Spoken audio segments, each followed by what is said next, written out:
Good evening, ladies and gentlemen. As you've just heard, my name is Spencer Horne, and I'm an 18-year-old from Cape Town, South Africa.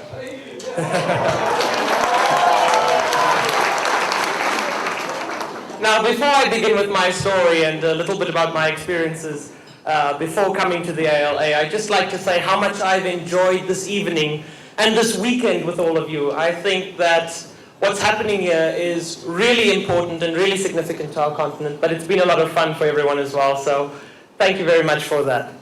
A mentor once said to me that almost everyone's personal mission statement consists of three things: having fun, earning money, and making one's very own difference in this world.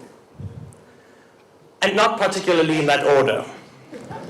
Now, having fun would have to rank rather high up my list. But everyone has at least once considered the lasting impact they will have had on this earth after they are gone. When I was young, I imagined making my mark.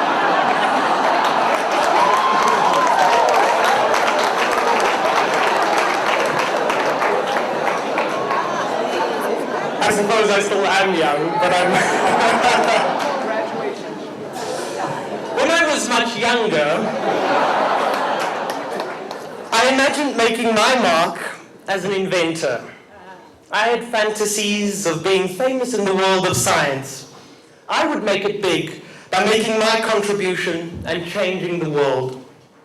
I dreamt of building my very own flying Titanic, a utopian island of my own, inventing things as I went along.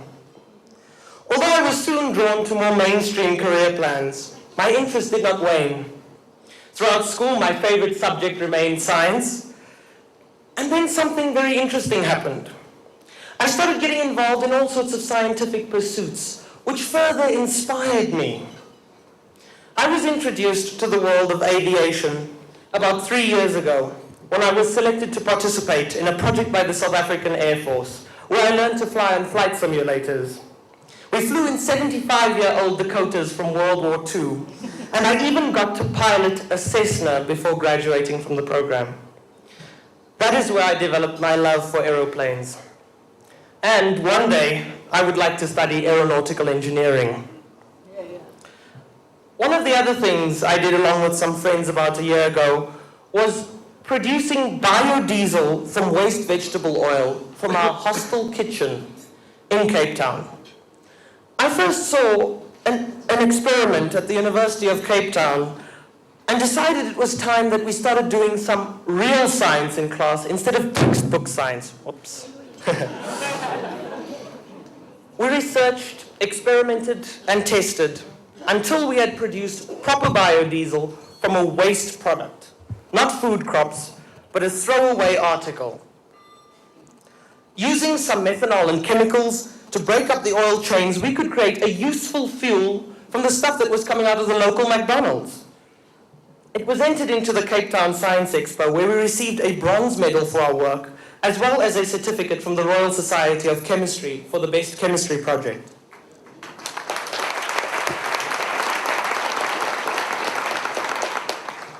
I was also involved for some time in the Near Space project of the American International School of Cape Town. The plan was to launch a weather balloon with a camera on board into near space, approximately 20 kilometers up. I was in demand for my amateur radio license and was to be involved in tracking this balloon to wherever it decided to land. I worked hard for that license. In fact, I failed the exam twice. But it paid off at the end. I'm now already up in Johannesburg before the launch of the balloon, which will be taking place sometime this year. But I've learned so much from this experience. Now, that was before the ALA. My introduction to the ALA wasn't of Fred Swaneker coming to our school and speaking. In fact, I simply received the application forms and learned much of what I did through the application process. So I suppose you can see why I didn't immediately see myself at a school like ALA. The various experiences I had had inspired me and allowed me to work hard to achieve my goals, which was great. Before, though, I never really had the African picture in mind. The African Leadership Academy showed me Africa's needs and recruited me to its cause. For the first time, I could get a true flavor for Africa, which living in Cape Town is not the easiest thing to do. Since coming here, I've learned so much through the opportunity to engage with students from such diverse backgrounds. I did the biodiesel project, which was great, but did little to help anyone. I now have the opportunity to work with a group of ALA students to install an anaerobic digester at Swartkoop Primary School, one of our community service sites, as part of our community service. It will produce methane gas from agricultural waste and help them cook food for children who attend school there, as well as help them in terms of receiving funding for environmental initiatives. Along with some friends, I've also started building our own unmanned aerial vehicle from waste products on the ALA campus. We collected all sorts of scrap, and our first prototype had its maiden flight in November last year.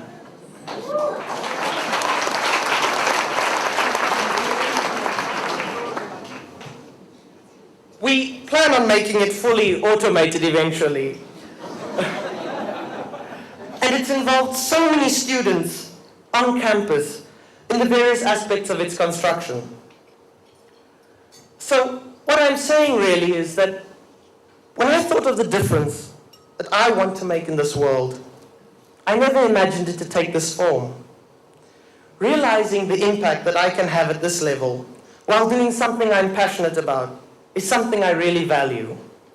It tells me that I no longer have to invent some miraculous device to make a difference in the world of science, but that I can apply myself and make more of a difference to more people where it counts most. I feel much richer for my experience here at the ALA. For the future, I can make no account or prediction, but I do know that I will probably end up exactly where I need to be, like I have ended up here tonight. I can now dream anew about making my mark and bringing positive change to the world through Africa.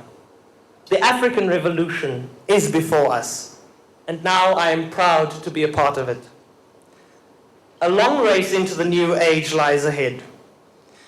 But as Africans, I believe we've merely paced ourselves. We are now catching up, and I know we will someday overtake the rest of the world.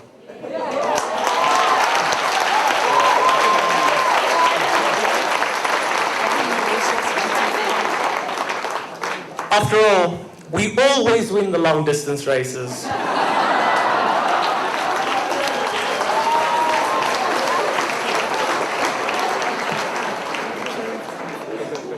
I thought I knew what I wanted before, but now I feel closer to a sense of purpose than I have ever been. My parting thought is one that is particularly appropriate to Africa. Often, when we spend our lives trying to solve for X, we forget why.